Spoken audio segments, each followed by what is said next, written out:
essa história, porque a gente sempre fala aqui da violência contra a mulher. Sim.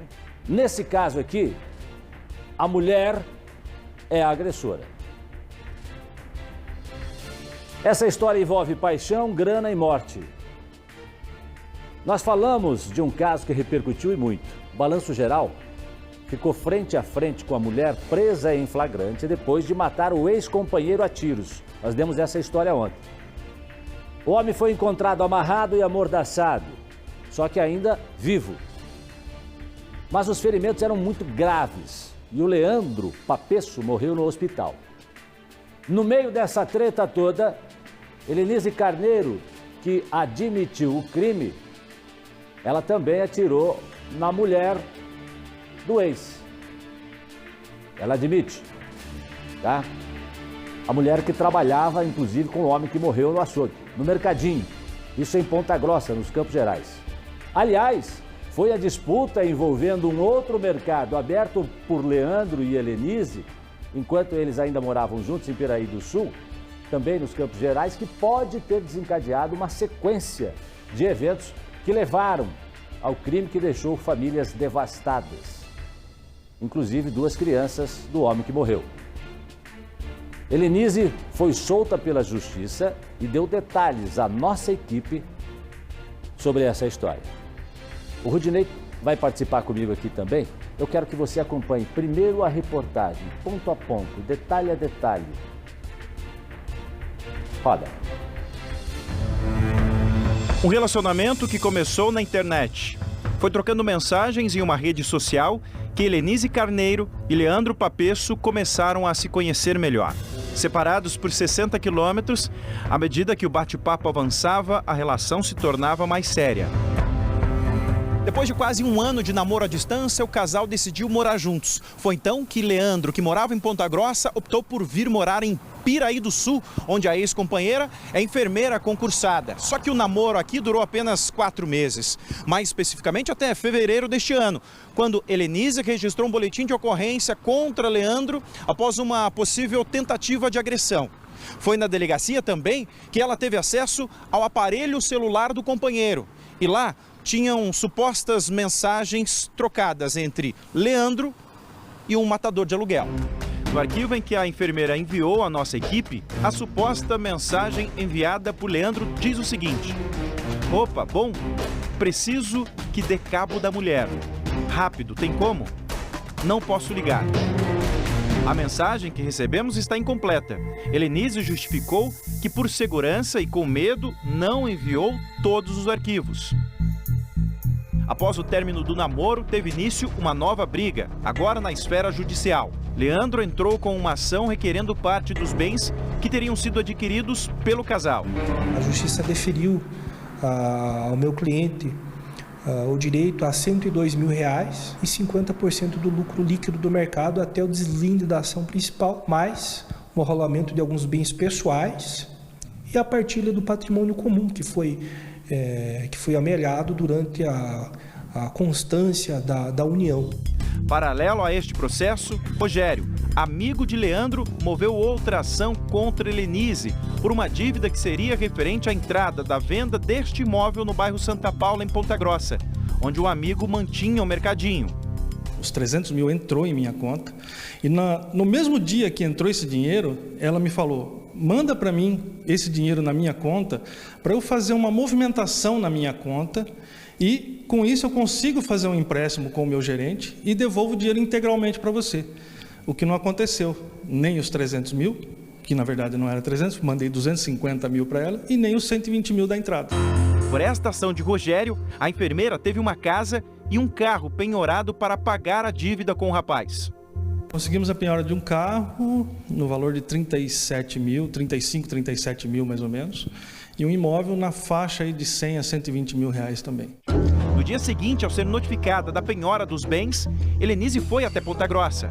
A enfermeira garante que a intenção era tentar um acordo com o ex-namorado e que levou a arma para entregar a Leandro como forma de boa-fé, já que, segundo ela, o revólver era dele, que tinha ficado na casa dela da época em que eles ainda namoravam. A arma eu levei para ele, para mostrar para ele que eu tava querendo conversar de boa, que inclusive eu tava com a arma que eu não tinha entregue para a polícia. Porém, o que aconteceu dentro do mercadinho foi uma cena de terror. Parte foi registrada por câmeras de segurança. Helenise é flagrada chegando ao comércio. Ela está de boné e máscara. A enfermeira entra no estabelecimento comercial e vai direto para trás do balcão. A imagem não mostra, mas foi neste momento que os ex-namorados ficaram frente a frente. Falei, vamos conversar, resolveu esses assuntos, ele já enlouqueceu, e só limpou a mão assim, foi catou a faca assim que ele virou pro meu lado, daí eu tirei a arma. Por outro ângulo, do lado de fora, Eliane, que estava em uma edícula nos fundos do pátio do prédio, corre para ver o que estava acontecendo. Ao chegar na porta de acesso ao mercadinho, a mulher, que era funcionária do comerciante e teria um relacionamento amoroso com Leandro, é baleada na barriga. Ela volta para trás, cambaleando, é agarrada pelo cabelo e leva mais um tiro na região da cabeça. Aquela mulher não apareceu nada, não sei quem é, nunca vi. Tá muito claro, assim, que se eu quisesse fazer alguma coisa com essa mulher, eu já feito. O que vocês conversaram naquela hora? Não, naquela hora eu cheguei e falei pra ela que eu lembro, eu falei assim, viu, fica de boa, o meu problema não é com você, eu quero resolver o problema com ele. Porque quando ela veio pra cima de mim, que eu empurrei ela, a arma disparou.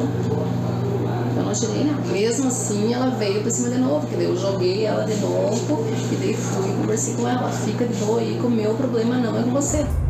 Um vizinho que mora em frente ouviu os disparos e chamou a polícia militar.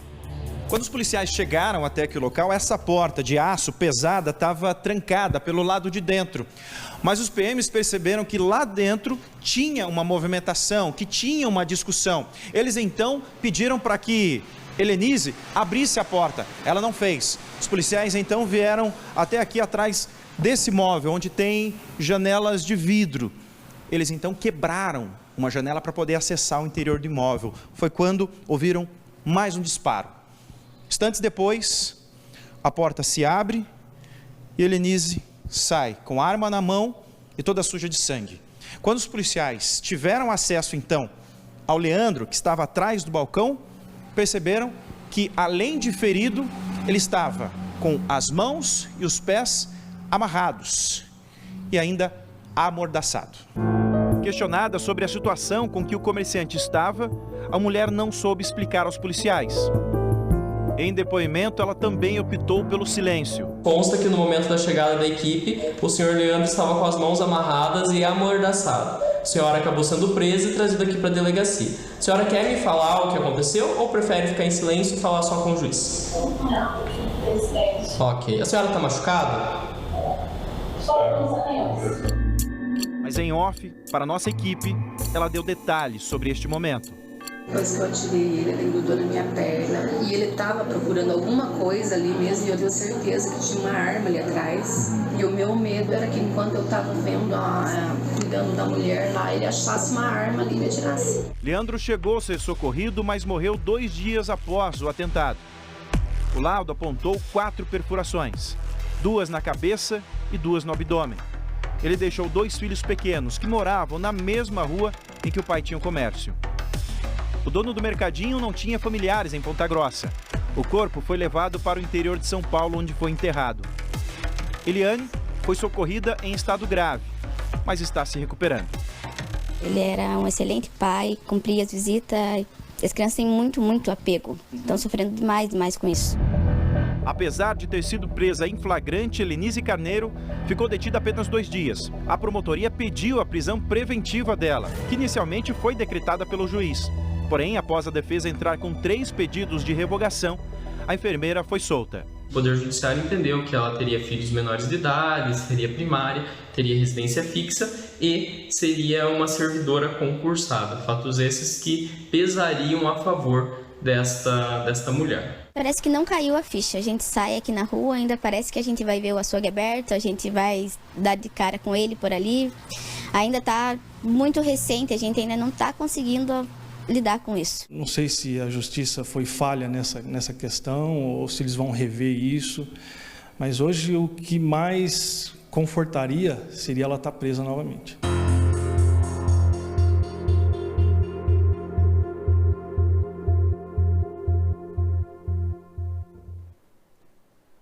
Bom, o Rudinei Vieira está aqui para conversar com a gente, trazer mais alguns pontos importantes dessa história. Parabéns pelo trabalho mais uma vez. Obrigado. Excelente trabalho lá, viu, Rudinei?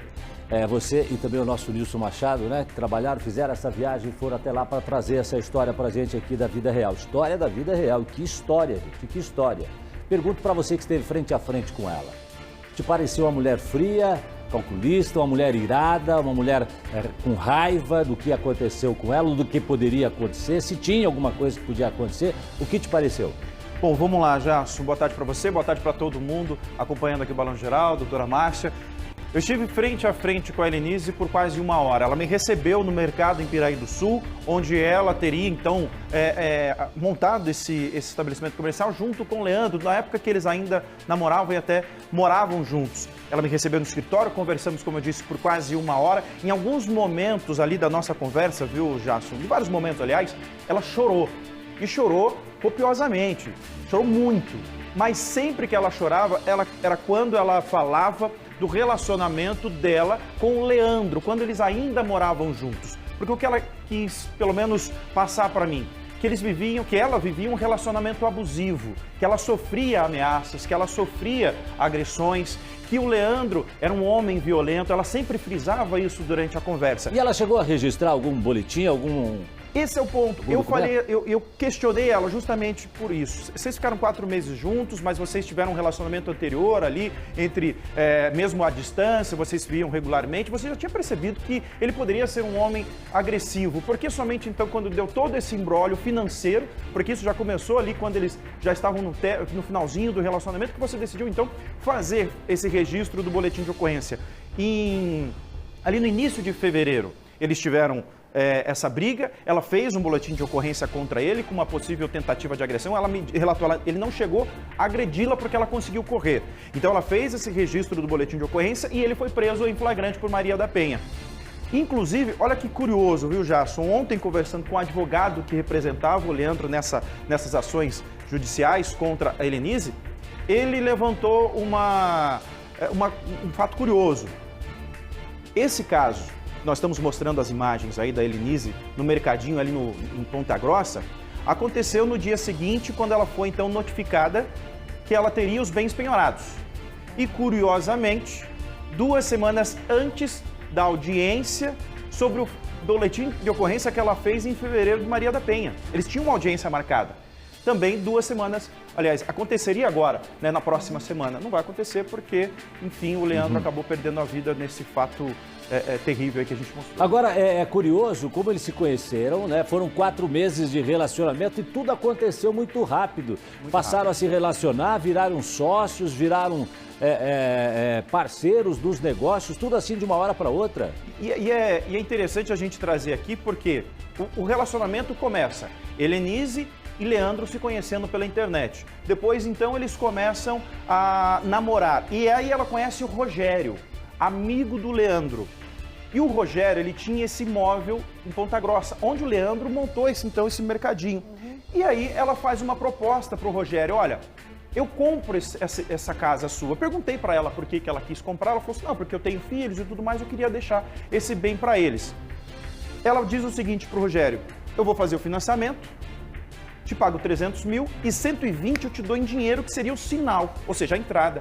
E esse dinheiro que ele está reclamando na justiça. Só que quando o Rogério recebe, então, do banco esses 300 mil reais, ela fala, olha, eu tô com um problema no banco, me passa 250 mil, eu faço essa movimentação, peço um novo empréstimo e te pago os 120 e te devolvo também os 250. De acordo com o Rogério, agindo ali, né, no intuito de ajudar, ele então transfere para ela esses 250 mil. Inclusive, o advogado tem o comprovante, tem a prova que esse dinheiro entrou na conta, foi para a conta dela. E ele acredita também que parte desses 250 mil reais tenha sido utilizado também no investimento do mercado em Piraí do Sul. Então, é todo um imbróglio financeiro envolvendo amizade, namoro e dinheiro. Então, na hora que a gente tem um desfecho judicial, né? Ou seja, ela vê que os bens dela serão penhorados, ela vai lá para ter essa conversa. Mas nessa conversa ela leva uma arma, né? Duas coisas, essa arma realmente seria da vítima? E segundo, quanto tempo entre a entrada dela e os disparos? Porque diz que houve uma conversa entre eles antes, como é que foi? Pois é, essa arma eu perguntei para ela. Antes de morarem juntos numa casa que fica próximo a esse mercado em Piraí do Sul, eles moravam numa outra residência alugada. E depois que eles se separaram e o Leandro então volta para Ponta Grossa, ela me disse o seguinte: eu saí caçando, procurando pela casa e achei essa arma lá. E aí eu falei, mas você tem como provar? Você tem testemunhas que essa arma era do Leandro? Aí ela não soube me responder.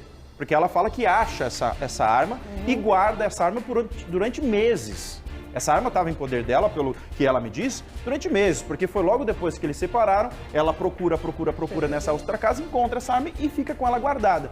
E aí, agora, na semana retrasada, ela vai, meses depois, e levar a arma para ele. E a vítima, ela foi amarrada depois de levar os tiros? Depois de levar pelo menos 2 tiros. Porque ela chega, até respondendo aqui a doutora Márcia também, né, Jasso? Porque as imagens são claras. Ela chega, vai direto para trás do balcão, ali atrás do balcão não aparece nas imagens, mas tem uma salinha. Diz ela que o Leandro estava na salinha, então ele vem em direção a ela, vem furiosamente, de acordo com as palavras dela para mim lá no mercado, vem em direção a ela pega a arma e atira 2 vezes contra ele cai no chão. E é quando então a Eliane, que estava nos fundos, corre para ver o que estava acontecendo e toma o primeiro tiro. Ela vai em direção a Eliane, o Leandro estaria caído no chão e ela dá um outro tiro na Eliane. Aí ela volta, porque é que a imagem está cortada, mas tem um espaço de tempo ali entre ela balear a Eliane e depois a chegada dos policiais, pelo menos uns 10 minutos. E teria sido nesse tempo, então, que ela amarrou o Leandro. E quando que o Leandro teria conversado com o tal do matador? Isso teria acontecido em janeiro. Diz ela, então, que essa conversa teria sido trocada entre o Leandro e um rapaz que é até próximo a ele, de acordo com ela, em janeiro. Pouco tempo dele ser denunciado. Porque justamente ela alega isso, que quando ela faz a denúncia, o rapaz, o que seria o matador de aluguel, já está sabendo da história. E ela temia pela vida. Pela vida dela. Quer dizer, é um caso que, no meu entendimento, doutora Márcia, me parece que tem mais, apesar de eles terem tido uma relação, terem se conhecido pela internet, ele ter mudado de cidade, ter ido até Piraí do Sul, ter conhecido a mulher que é enfermeira, que é dona do mercadinho e tal e tudo mais, tem mais a ver, parece que com a questão financeira mesmo, do dinheiro, né? Isso para mim ficou muito claro, viu, Jason? Eu não digo aqui que foi um crime passional, como a gente está até quase que acostumado a dizer, né, a relatar. Foi um crime que envolveu diretamente os bens que a Helenise contraiu e que boa parte deles foi enquanto ela tinha um relacionamento com o Leandro. Então eles adquiriram, por exemplo, esse mercado juntos, de acordo com o advogado. O veículo que ela tem, avaliado em aproximadamente R$37 mil, tinha sido adquirido também enquanto ela estava namorando com o Leandro e de acordo até mesmo com o advogado, o Leandro teria dado um aporte financeiro para ajudar na compra desse veículo, que agora foi penhorado, que está em poder do Rogério, por sinal, que é o amigo do Leandro. A mulher que estava com o Leandro, que foi baleada, você tem informação da saúde, das condições de saúde dela? Tenho sim. Hoje pela manhã ainda eu conversei com a filha da Eliane, ela ainda está muito assustada, muito abalada, disse que a mãe está muito temerosa, está com muito medo de sair de casa e ela recebeu alta do hospital recentemente, antes de ontem ela já está em casa, ainda muito machucada, ainda se recuperando. E ela então disse o seguinte, olha, a minha mãe quer falar, ela quer relatar o que aconteceu, mas ela ainda tem muito medo, porque ainda está muito recente. Ela deixou como porta-voz, no caso, um advogado que vai representar a família a partir de agora. Mas ela, ainda bem, graças a Deus, apesar da gravidade, porque ela tomou 2 tiros, poderiam ter sido fatais, ela ficou 2 semanas internada no Hospital Regional de Ponta Grossa, recebeu alta e antes de ontem, ela foi para casa. Ela já está em casa e sendo cuidada pela filha. Continua solta, deve se apresentar à polícia, o que vai acontecer? A Helenise, o seguinte, como eu disse, ontem ela estava solta, mas a promotoria já entrou com recurso para anular, então, a decisão da liberdade dela. Esse recurso está sendo julgado, pode ser deferido ou não. Ela disse para mim o seguinte até, Rudinei, eu entendo o seu trabalho, eu sei que esse caso teve uma repercussão gigantesca, mas ela disse que só vai se pronunciar oficialmente, ou seja, dar uma entrevista, mostrar o rosto, a face na televisão, depois que saiu o resultado, então, desse recurso que a promotoria está tentando fazer com que a liberdade dela, então, seja revogada. Mais alguma dúvida, doutora? Não, então no primeiro momento ela está respondendo liberdade, né? Exatamente. Mas ela vai aguardar esse resultado. Só fiquei realmente com uma dúvida. O encerramento do relacionamento deles, pelo que eu entendi, foi iniciativa dela? Foi exatamente quando ela faz o registro do boletim de ocorrência por Maria da Penha. Esse aí é o ponto final do relacionamento. O namoro acabou ali. O Leandro vai preso. Eles não reatam mais, ela tem uma medida protetiva com ele desde aquela época, então ele não podia mais se aproximar dela. Ele volta para Ponta Grossa. E ela não deveria se aproximar dele? Né? Era vice-versa, né? Ele não poderia chegar perto dela. Se ela tem medo, porque iria até ele. Exatamente. Então, a partir daquele momento, ela já tem uma medida protetiva contra ele. E um detalhe, em dado momento, o Rogério, que é o amigo, ele acaba ficando como se fosse ele fazia o meio de campo. Porque o Leandro não podia mandar mensagem para ela. Porta-voz. Ela também não podia mandar mensagem para ele. Judicialmente, isso podia prejudicá-lo. E o Rogério acaba sendo ali o porta-voz de ambos nessa disputa judicial. Ou seja, num possível acordo, que não aconteceu. Obrigado pela participação, parabéns pelo trabalho. Obrigado, você e o Nilson pelo trabalho que realizaram lá. Fica com a missão de continuar acompanhando esse vamos caso. continuar acompanhando. E trazer aí pra gente sempre novos capítulos assim que surgirem. Sem dúvida. Tá bom? Obrigado, viu, Rudi? Valeu, tamo junto. Um abraço pra todo Rudi mundo. Oliveira, obrigado pela participação comigo aqui. Conosco, né? Com você também que acompanha aqui o nosso Balanço Geral, agora 13